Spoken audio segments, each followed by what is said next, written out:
ಮಣಿಕಂಠನು ನಸುನಗುತ್ತಾ ಹುಲಿ ಬೇಟೆಗೆ ಹೊರಟ, ಹುಲಿ ಹಾಲನ್ನು ತರಲೆಂದು ಕಾಡಿನಲ್ಲಿ ನಡೆದ.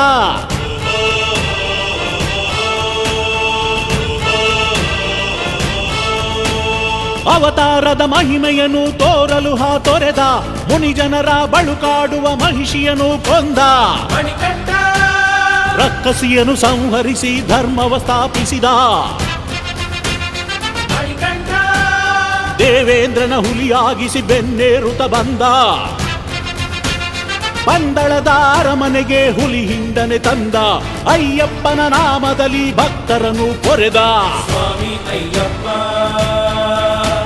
ಶರಣಂ ಅಯ್ಯಪ್ಪ, ಸ್ವಾಮಿ ಅಯ್ಯಪ್ಪ ಶರಣಂ ಅಯ್ಯಪ್ಪ. ಕಂದ ಮಣಿಕಂಠ ಸ್ವಾಮಿ ಅಯ್ಯಪ್ಪ,